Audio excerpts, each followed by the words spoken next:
The Realme 9 Pro's cameras really put a smile on my face. I'm Cholo Tolentino of Unbox, and let's talk about it.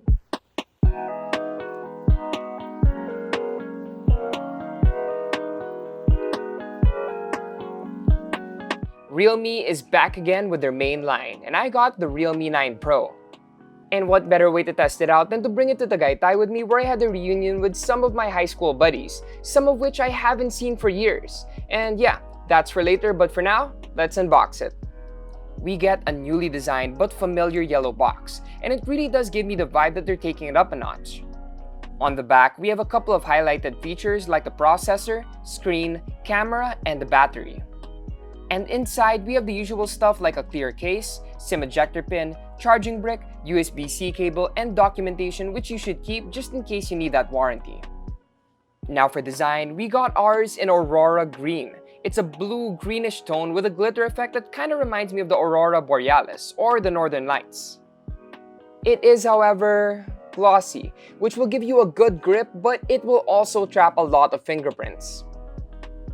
The sides though are nice and matte, and on the left we have the volume rocker. On the right we have the power button that doubles as a fingerprint scanner. And below we're getting the USB-C port, the speaker grill, and the 3.5mm headphone jack which you can use with your own headphones, cause we don't get a pair in the package. Up in front, we have a 6.6-inch Full HD Plus IPS LCD screen, and although we're not getting the deep blacks and vibrancy of OLED, we are getting a 120Hz refresh rate. This is a great addition to have, especially if you've gotten used to faster refresh rates. Going back to 60Hz might feel a bit jarring, but if you don't mind that and want to get more battery life, you can always turn it down or put it on auto.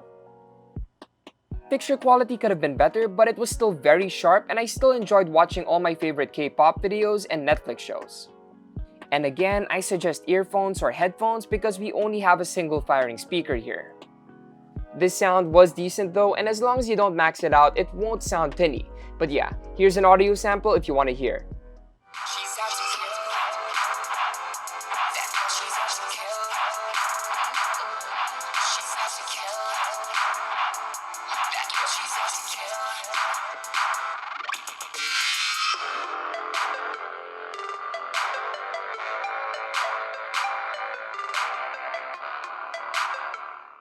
Now for the cameras, we're getting a 64MP f1.8 main camera, 8MP f2.2 ultra-wide, and a 2MP f2.4 macro, while in front we have a 16MP f2.1 selfie camera.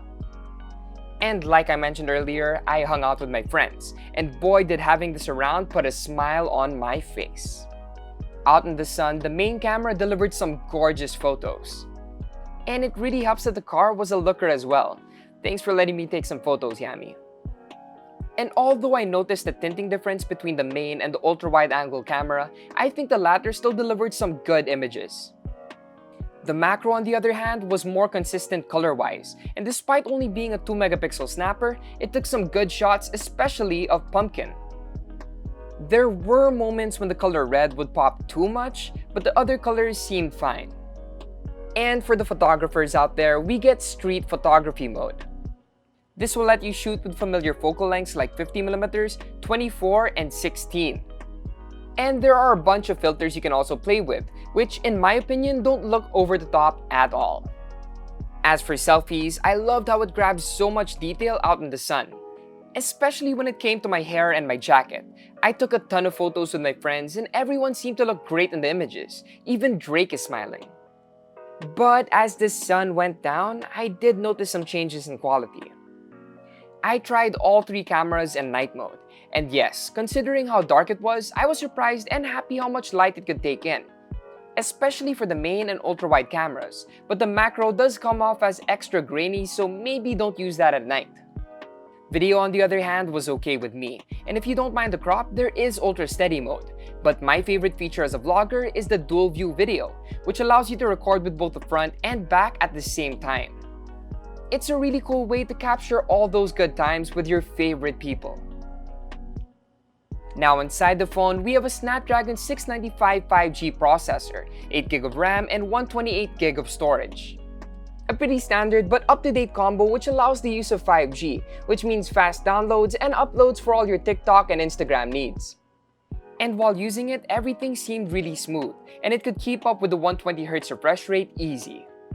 You will be able to play your favorite games like Wild Rift or Mobile Legends fine, and despite being out all day until near daybreak, I never had to charge the 5000 mAh battery even once. But if you do, we have 30-watt super dart charging from Realme, which should top things up fast. And you'll get the performance and battery numbers in our full review, so definitely watch out for that. And there you guys have it, my unboxing and first impressions of the Realme 9 Pro. It's literally been years since I've seen some of my friends, and I'm really happy I had this phone with me. It took some great photos, and these are some memories I wouldn't want to forget. You're also getting reliable internals, 5G connectivity, and based on my experience, a long-lasting battery to boot. So I'd say it's definitely one to look out for. And you can check out more reviews on our website, and please do like, comment, share, and subscribe. Hit that bell for notifications. Once again, it's Cholo of Unbox, and I'll see you guys in the next one.